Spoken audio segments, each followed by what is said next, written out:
What's going on, guys? This is Travis here, and today I'm bringing you my PPL Week 2 battle against Kelly, also known as UnderTheRadar, and his team, the Baltimore Braviarys. So again, links to all of his stuff will be down in the description. He's done a whole bunch of league formats, including drafting the most broken team I have ever seen for the NPCC. In any case, he's also a fellow promotee, I think that's the right word, from Division 2, so I have played him last season, and I do want my revenge. So the PPL, for those of you who don't know, which is hopefully not very many of you, is a draft-based Pokemon League, which I am a part of in Division 1. Basically draft a team of 8 to 11 months at the start of the season, play different people each week, etc. And yeah, so my aim is obviously to try and win. You can see the records in the top 2 corners over there. I lost last week, Kelly won. I'd like to even those out a little bit. Shout out to Titos for the thumbnail, and he also did my the template for my team analysis thumbnails. And also shout out to Kelly for recording the match for me. So actually, yeah, my opponent recorded it just after we finished battling. And also another shout out to Kelly because he had a really tough day the day we battled this, but he wanted to get through it anyway. Like, he was in hospital at one point, and he still battled me when we agreed upon, because we were running out of time and I didn't have too much free time this week. So really thanks to Kelly for being awesome, and I would appreciate it if any of you who are subbed to me who aren't subbed to him can go check him out. Probably that's not many of you because he is quite popular, but anyway, at least more popular than me. Now onto the battle. Looking at the team that he brought, you can see it on the screen there: Zoomeril, Flygon, Umbreon, Reuniclus, Persian, and Mewnich. That's Mega Mewnich. No Infernape, which means my Slyroh set is more for just cheeky damage on Mewnich and maybe living some other hits. What else was I expecting? No Alamomola, which means I should have just brought Flare Blitz on the pig Emboar, but I do have Krulfish and Slyroh for that Azumarill, also Mega Ordino, so I'm not super worried about it. Flygon does look to be defensive Flygon for Emboar. It's a little bit hard to tell, but I'll guess he's bringing offensive Mewnich, offensive Persian, offensive Reuniclus, no, offensive Azumarill, and the other 3 things are a bit more bulky. And that was kind of the assumption I was going off. I really don't want Reuniclus setting up Calm Minds, which is part of why I have Trick Scarf Latios. I'm expecting it to have Focus Blast or Tyranitar, which would be less than ideal. So in terms of leads, I basically decided to lead off with my Titar because it has a decent matchup against most of his team, if not all, and I can just get my rocks up straight away. Flygon looks to be his only defogger, and I can take advantage of that when it happens. So I lead off with my Tyranitar, Unnerved this week, as I mentioned. Again, Team Builder will maybe be in the description, if not it's the last video I uploaded. It really just depends on how motivated I am.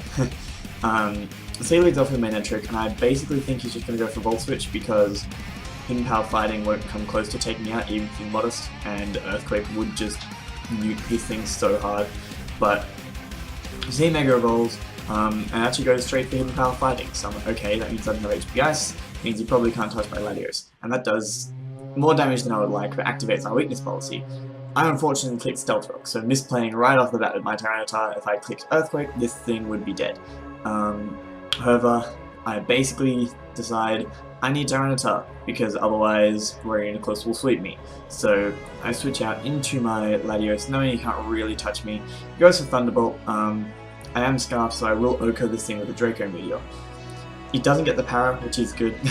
Really hoping he wouldn't get the power there. So I just drop a Draco as he goes out into Umbreon, which takes this very well after Rocks. Still, you know, it's still a stab Draco Meteor from a Latios, but no boosting item. I am timid, and it's a freaking Umbreon, so it does take it to just down below half, which after lefties means it's just above half, and that was with Stealth Rock damage as well. So definitely especially defensive Umbreon right here. Now I switch out, and he actually fucking pursuit traps me with Umbreon, which is beautiful to see, even though it almost cost me my Latios. But I do survive because Umbreon really isn't that strong. And go out into my Mega Ordino, because I figured it's a good opportunity to get my Mega off. That means I can now switch in quite freely into MegaManette trick, it helps me take on the Azumarill better, etc. So I make the super duper obvious play. I didn't think he'd have Taunt and just Mega Evolve and go for a Wish.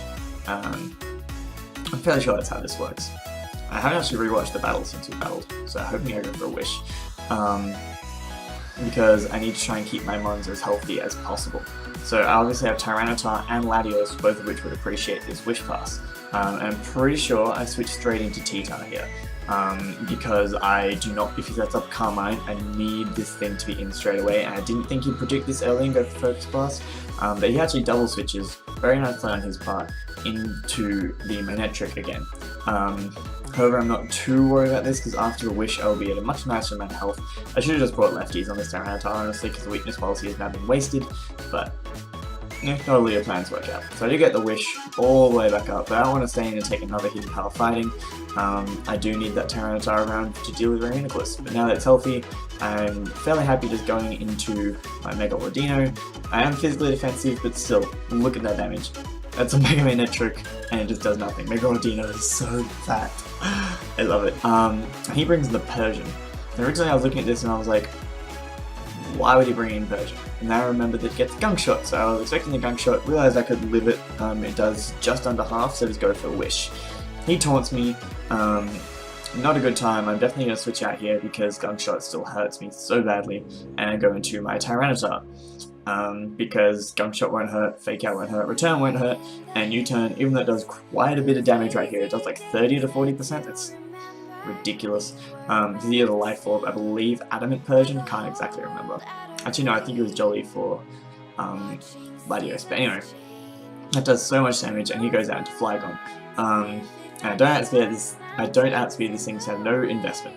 But you do see that he is leftovers. So I'm kind of expecting him to go for the Defog right here. And I just switch into my Slyroh because I can Ice Beam it later. But he wants to keep up his momentum rather than get rid of rocks, and goes for U-Turn. Probably helps me out in the long run, but it's hard to know. That does a nice chunk of chip damage to Slyroh, but not really too bad. Like, it's a fucking Slyroh, and after calculating the damage, that looks like uninvested, but no attacking, no plus boosting nature or no minus boosting nature. So defensive Flygon is definitely looking like it. Here I abused the Assault Vest to take a Thunderbolt and just go for Psychic to try and get some damage off. Sorry about a little cut there, got interrupted, so going back to doing Psychic on the Manette trick. I basically just needed damage on this thing because it was looking like a big problem and I didn't take it out turn 1 when I should have. So get down to a good low amount of health, then go into my Mega Ordino, because Slyroh is still kind of nice as a potential check to a Azumarill. I can bring it on Persian and take hits not too badly. Here, I calculate I can take 2 hits from Mega Ordino, so I switch it in, go for my Wish, and then just protect the next turn. I'm really surprised he didn't predict this, but I don't know, man. Just managed to get my Wish back up to a really solid amount of health, and then here, go for another Wish as he Volt switches out, because I need to get my Mega Ordino back to being healthy, because it's not. That's essentially it. I need Mega Ordino around, I need it to be able to Wish Pass into other things, and I need it to just tank hits for days. There's a problem with having Wish Protect and not having any other form of recovery, but, you know, you can't have everything. 103, 126 bulk is pretty good. Here I go for Protect again. I was a little bit worried about Belly Drum. If he did Belly Drum, we'd end up just sacking Azumarill. Actually, I'd probably sack Slyroh, and then bring in Qwilfish. But he didn't Belly Drum, so here I'm like, okay, cool. Qwilfish is still a free switch in, even though I have Poison Point because I wanted to run Endure. Qwilfish just eats the hits from this thing for days, and he goes for Belly Drum, and I'm like, cool. Aqua Jet won't take me out, I have to 100% click Destiny Bond. If I had Poison Jab, I could have gone for it, but I don't. So I just click Destiny Bond right here, and that Aqua Jet, even though it doesn't take me out, still does so much damage. Now I just go for Destiny Bond, meaning he won't want to attack next turn. And then here we hit the Mind Games. Does he Belly Drum again because it won't work? Does he switch, etc.? I decide my safest play is to go for Destiny Bond rather than try and get spikes up or anything, because if I don't Destiny Bond as he attacks, I flat out lose. Luckily he does attack me, which means Qwilfish. I'm counting that as a Qwilfish kill. I don't know what the official rules say, but I'm putting it down as a Qwilfish kill, because otherwise that Azumarill just would have stuck me, so that worked out quite well. Here I go into my Latios, knowing that I am Scarfed, I can pretty much destroy anything that isn't called Umbreon, and he brings in the Flygon. So here, I make a prediction that he's not going to stay in and go for the trick. I was sort of saving it for,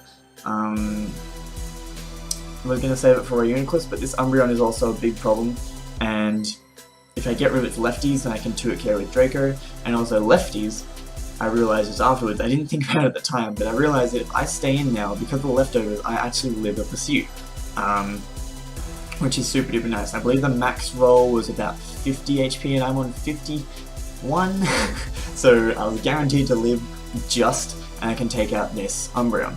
So he brings me down right down to 3 HP, and I get my leftovers back. So now Latios has become a different kind of problem for him. Rather than outspeeding everything and destroying it, now it's just going to sit here at a low amount of health and just live a lot of hits, because it can take on the Netric decently well. It can take on, it can take EQs from Flygons for days. He no longer has a Azumarill, which I haven't actually put up. I should put that up. Oh my god, I'm so far behind. Azumarill and Umbreon are both dead. I completely forgot to be worrying about that. So those will transition in now, that's fine. So here he brings in the Persian.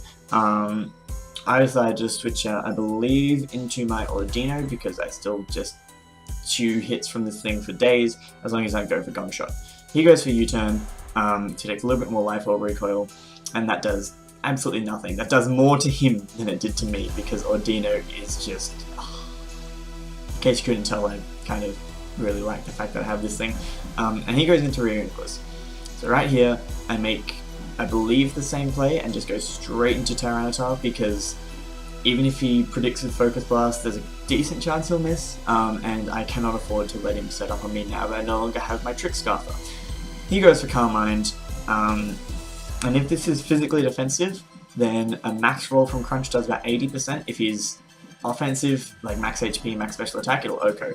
And that's not good enough odds for him, because with having to hit a Focus Blast to actually take me out, it's basically he'd be playing with dice rolls and don't want to risk it. That's what I thought, at least.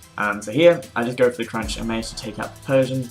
I don't know if I missed anything dying on my side. I missed Cruelfish as well. Oh my god, I'm so bad at this, guys. And here he brings in Mega Manetric, which again is a big problem because I have to preserve this thing.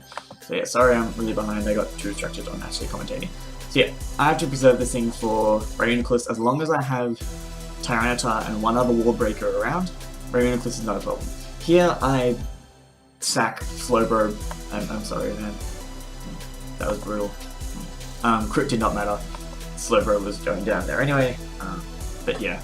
Sorry, buddy! And then decided to bring my Emboar because I know I can take a Thunderbolt, and if I get a Flame Charge up, I can start to do some serious damage to his team. But he actually preserves it and goes straight into his defensive Flygon, confirming what I thought, that it is actually defensive. So I get this Flame Charge off, it does next to nothing, and gets my speed up.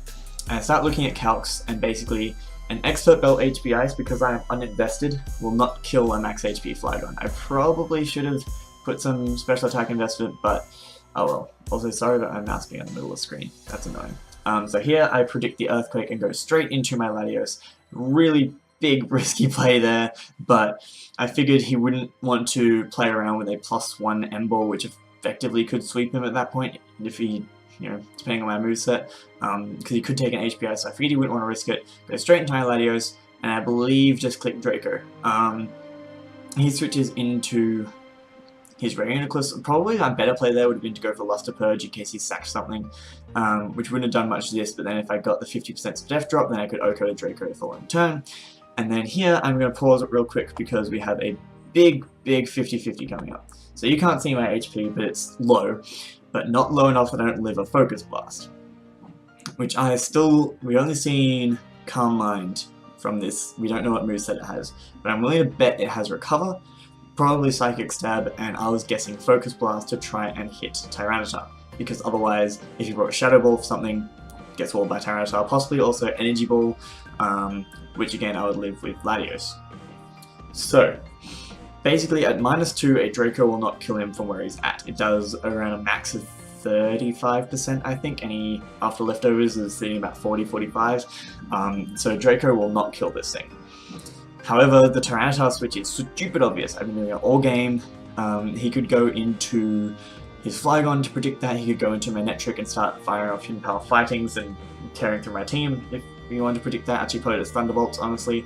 But if I stay in and he goes to Focus Blast, Latios will beat this thing because another Draco would kill at that low amount of HP. If he stays in and goes for Calm Mind, I think another Draco would kill. I'd be at -4 and he'd be at +1, so it'd be close. So basically the only thing I'm risking is if he goes for Shadow Ball or if he goes for Recover. Now if he goes for Shadow Ball, I can then go back into my M-Ball, just click HP Ice and kill this or Flygon, do a lot of damage to Flygon at least.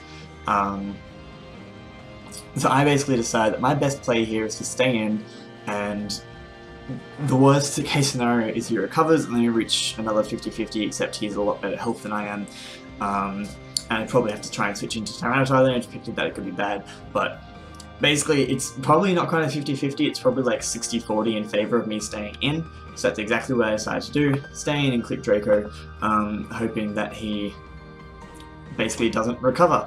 And I'm not sure about Calm Mind rolls with Draco because it still does shit ton damage, it's a fucking Draco Meteor. Anyway, I get it right and he switches into Flygon trying to predict my Tyranitar, which is about as well as this could have gone. So Draco Meteor is going to come in here and annihilate this thing, except it doesn't because I'm at -2, so Flygon actually lives on a very, very small amount of HP. I'm not sure what that was. But I do outspeed this thing. I'm guaranteed to outspeed it because that's what my speed investment is, and he's already seen lefties and he's probably bulky anyway. So I can just finish it off with Luster Purge right here. Which, I'm going to make this a thumbnail because look at this fucking animation, it is so beautiful, oh my god. So yeah, that means that now Flygon is down and he has just Mewnich and Reuniclus to try and take on the rest of my team. And at this point, he said GG in the Skype chat, except I didn't notice it because I have Skype turned off when I'm battling for obvious reasons. Reason being, he actually didn't have Focus Blast on Reuniclus and he doesn't have Signal Beam or HP Ice on Mewnich. So I switch out there expecting maybe a Signal Beam run to try and take out Latios, and wanted to preserve it because at this point, like I said, I just need 2 powerful wall breakers, which I'm going to say are Latios and Tyranitar, so I can crunch the Reuniclus, bring in Latios, Draco, kill it. That means it doesn't matter if it gets set up to probably about +2, I can beat it. So I sack off my Ordino there, not wanting to risk my Latios. Turns out if I just stayed in with Latios, that would have been fine, and yeah, but anyway. Here I make the same play I did before, bring in my M-Ball to get the +1 speed, not that it really matters because I think all he has left is Reuniclus, but which he brings in here, and I don't have Flare Blitz and he doesn't take rocks damage, which means this Wild Charge just misses out on KO. However, I know that all I need to do is keep clicking Wild Charge so that when he does finally kill me or I finally die or recoil, he'll be at low enough health that a Crunch will take him out, or at least a Crunch plus a Draco. Plus, I still think he has Focus Blast, and I still think he's going to try to take out my Tyranitar with it. So I just stay in and click Wild Charge, bring myself down quite low on recoil, and he reveals he has Shadow Ball. And at this point I'm like, wait, so either you don't have Psychic Stab, which I doubt, or he doesn't have Focus Blast, and I could have just switched in Tyranitar the whole time. In any case, it doesn't particularly matter. That's what I do now. I bring in my Tyranitar. Oh my god, I'm so bad at this whole like editing during recording thing, it's horrible. But I go into my Tyranitar and just finish this thing off with a Crunch, because it doesn't matter what investment he's running, we've seen that he's lefties and not Cobra, and in any case I was unnerved. So that's the end of that battle. I'm just going to leave team preview there because I can. And we get a victory, which is nice. Like I said, revenge on Kelly is always, always, always good. And by the way, next week this is going to go back to post-editing because I keep getting distracted during my actual commentary. So yeah, finally beat Kelly. I mean, finally, I've only played him once, but it also means that, much like last season, we started off with a loss and then come back with a solid win week 2. It could have preserved differential a little bit better there, except I didn't want to risk him having Focus Blast and potentially taking out my Tyranitar. I didn't want to risk him having Signal Beam and taking out my Latios and then not being able to kill physically defensive Reuniclus. Because you got one Calm Mind, and then Focus Blasted my Tyranitar, he could potentially just stay there, live any hit from any of my mons, and stall me out eventually. So yeah, because myself a little bit indifferential to play safe, I think that's probably the better way to go. I might get hounded for it in the power rankings, but honestly, if I had brought Marina close to this match, I probably would have brought Focus Blast, so I didn't want to lose my Tyranitar to that. Earlier in the game I was being super risky with it because I was expecting to try and set up. So yeah, anyway, I'm very, very happy with the win. Thank you again to Kelly for recording my match and for battling me despite your problems. Yeah. So next week I believe we are facing Alex, OnesieBanette, and the AS Monferno. I'm kind of interested for that match. He has Mega Sableye, which obviously I used to have, and Kyurem, which I used to have. So it's going to be interesting to see, I don't know, how I would take down portions of my old team. And he has some particularly spooky threats like Zapdos and Victini and Marowak, which I'll have to see how I'm going to work around. But in any case, I hope you guys did enjoy this. I hope you're looking forward to next week and the rest of the PPL season. These will be coming out every week. Sorry this one's a little bit late, but we didn't battle until Saturday morning, which is when this is supposed to go up. And then I had to get the battle recorded and edited, etc. So it's going to be about a day late, but sorry, not much I could have done. Hopefully it'll be Team Builder Friday, Match Saturday every other week, so it depends on when people can battle. But in any case, I hope you enjoyed, and I will see you in my next upload.